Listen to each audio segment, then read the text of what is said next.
Vamos lá, galera. Hoje a gente vai trocar algumas ideias aí a respeito da democracia. Vou comentar rapidamente as principais características da democracia. Vou falar sobre algumas curiosidades e também fazer um comparativo entre a democracia grega e a democracia atual. O conceito de democracia surge na Grécia Antiga, como todo mundo sabe, e vem das duas palavras gregas, os dois radicais significativos, demo, que significa povo, e kratos, que significa poder. No entanto, essa referência etimológica de verdade não define o que significa democracia. Há um entendimento brutalmente mais complexo e que precisa ser discutido quando a gente fala das questões da democracia. Obviamente, a democracia surge na Grécia Antiga, por volta do século VII, ou o ápice da democracia grega vai acontecer por volta do século V, antes de Cristo, e propõe, na realidade, a possibilidade das discussões a respeito de como funciona o poder e como a gente pode administrar a chamada polis, no caso lá na Grécia Antiga. As polis eram as cidades-estado, inclusive o próprio conceito polis gera o conceito política junto com a ideia de democracia. Antes da democracia, o modelo de organização político que vigorava era um modelo eupátrida, muito parecido com uma aristocracia. Esse modelo eupátrida privilegiava um grupo de indivíduos que usava o poder a seu favor. A democracia, portanto, surge como uma ruptura dessa lógica de abuso de poder que acontecia por parte dos eupátridas. E assim é por toda a história da humanidade. Por isso que no primeiro slide que acabou de passar, fala que a democracia é infinitamente melhor do que qualquer tipo de ditadura, seja em qualquer tempo histórico e em qualquer sociedade, em qualquer cultura.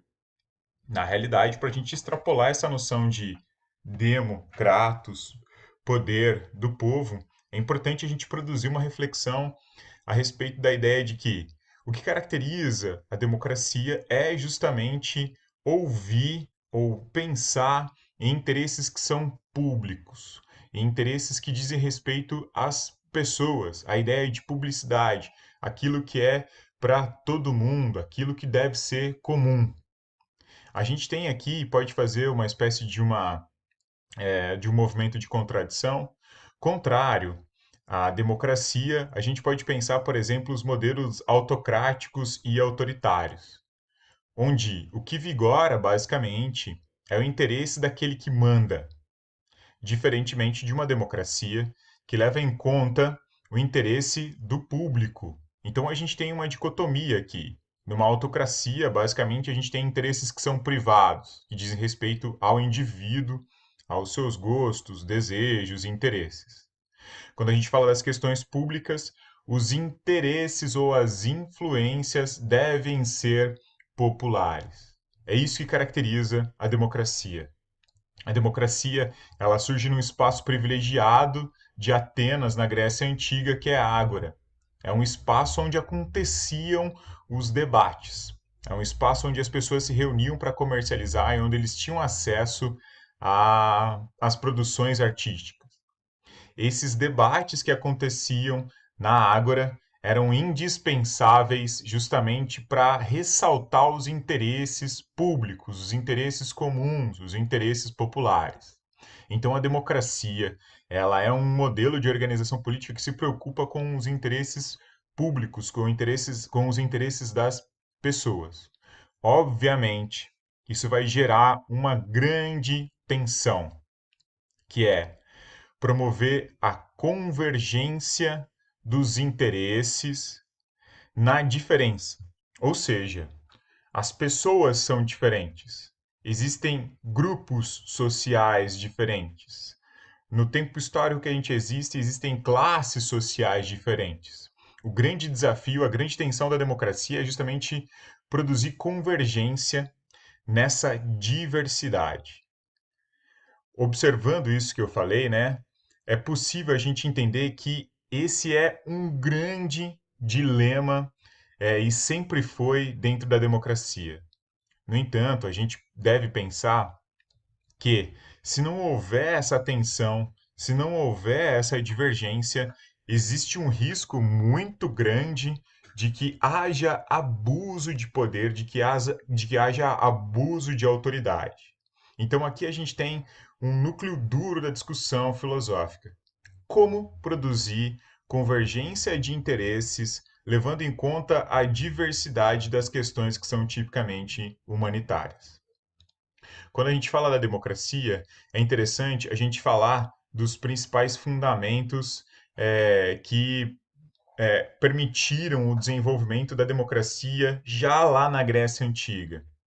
São os que aparecem na tela para vocês aí. O primeiro chama-se isonomia. Não existe democracia sem um mínimo de isonomia. A isonomia é a garantia de igualdade da lei para os indivíduos. Obviamente, quando a gente fala das questões públicas, quando a gente fala das questões políticas, sociais, é importante a gente dissipar todo e qualquer tipo de desigualdade legal. É claro que a gente sabe que isso é absolutamente impossível, ou seja, que é impossível a gente acabar com as desigualdades, principalmente levando em conta o país que a gente existe. No entanto, quando a gente fala da democracia, é importante a gente pensar que esse é um dos pontos de partida para que a gente seja capaz de produzir um modo de organização político mais participativo e mais igualitário. O outro princípio fundamental da democracia chama-se isegoria. Esse conceito ele surge, obviamente, do conceito ágora. A ágora é a praça que eu comentei com vocês, onde as pessoas se reuniam para poder debater sobre os interesses comuns, sobre os interesses públicos. O direito de isegoria é esse direito de participação das assembleias, é esse direito de decidir e de discutir a respeito de quais são os interesses comuns para as pessoas, para produzir uma sociedade mais saudável, onde a gente possa viver de uma maneira melhor, de uma maneira positiva, de uma maneira propositiva. O outro princípio fundamental é a confiança. Essa confiança, ela acontece nos relacionamentos entre os indivíduos e no caso das democracias modernas, como que a gente existe, em relação àquele que nos representa. A confiança é uma espécie de um depósito que a gente faz em relação à responsabilidade que existe de poder, tanto nas nossas relações sociais mais íntimas, quanto em relação àqueles que nos representam, como eu acabei de dizer. O poder é entendido como a capacidade de influência que a gente tem em relação às outras pessoas. Quando existe confiança nessa relação, o poder é legítimo. Quando não existe confiança e boa-fé, essa relação é traída e, obviamente, a democracia também perde o seu sentido. Essa desconfiança ela é degenerativa da democracia, ela é degenerativa do tecido e das relações sociais. Outro princípio fundamental para a democracia é a noção de transparência. A transparência é o direito à plena informação. É o direito à plena informação dos princípios fundamentais da cidadania. Todas as vezes em que não existe transparência, a nossa confiança, a nossa boa-fé deixa de existir. A gente deixa de confiar. A gente começa a desconfiar das nossas relações, a gente começa a desconfiar do poder.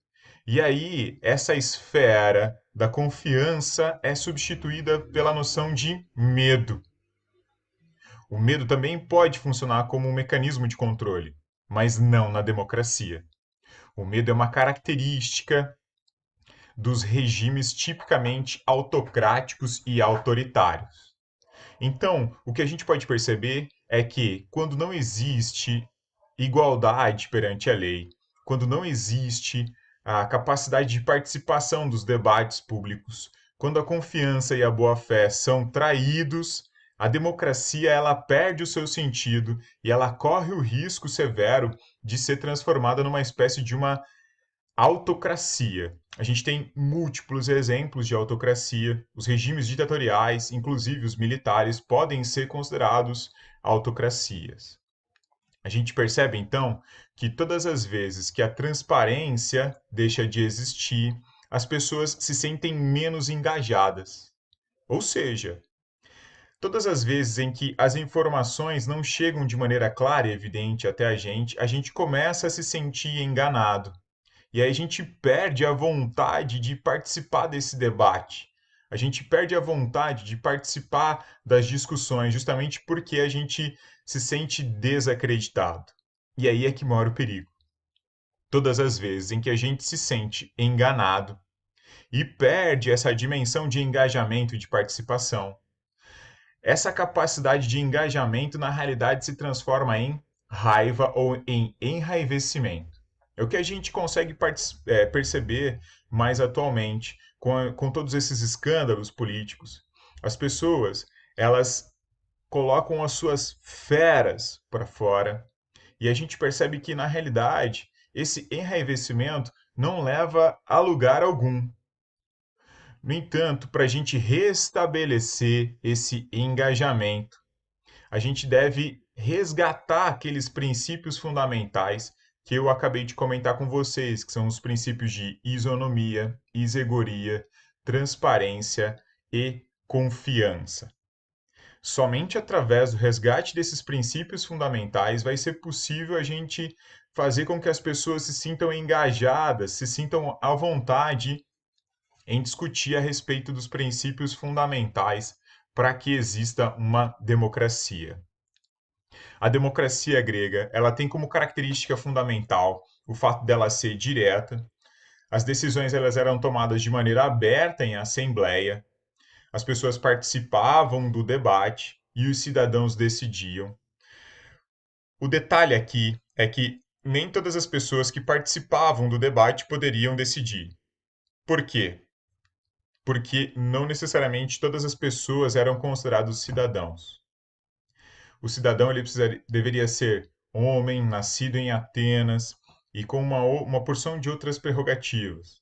Estavam excluídos da democracia, ou então, ou melhor, da cidadania, nesse caso, os indivíduos que eram escravos, os ex-escravos, as mulheres. Então a gente percebe que, apesar de ser uma democracia direta, nem todas as pessoas podiam participar das decisões. A democracia atual, diferentemente da democracia grega, é uma democracia representativa, ou seja, a gente escolhe os indivíduos que nos representam e que vão decidir pela gente. Daí a importância do ideal da transparência para que haja engajamento. A gente precisa se sentir representado publicamente por esses indivíduos para que a democracia seja uma democracia legítima. O outro conceito da democracia atual é a ideia ou a noção de cidadania ampliada. Ou seja, todos os indivíduos de uma nação ou de um estado são considerados cidadãos. No Brasil, relativamente passivo até os 16 anos de idade. Ativos a partir do momento em que a gente começa a decidir os desígnios, né, do nosso país a partir do nosso voto e a partir da participação pública do debate político. Existem algumas curiosidades que normalmente são comentadas a respeito da democracia.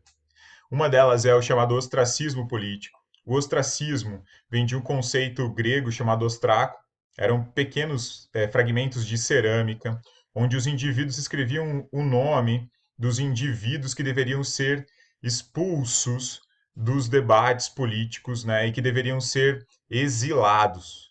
Ou seja, toda vez que um cidadão corrompesse os princípios fundamentais da democracia grega, atentasse contra a liberdade pública, o nome desse indivíduo era escrito num ostraco, num pedaço de cerâmica.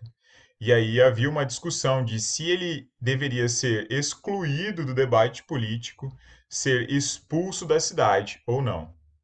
Um outro detalhe importante aqui em relação aos conceitos típicos da democracia grega é o conceito idiota.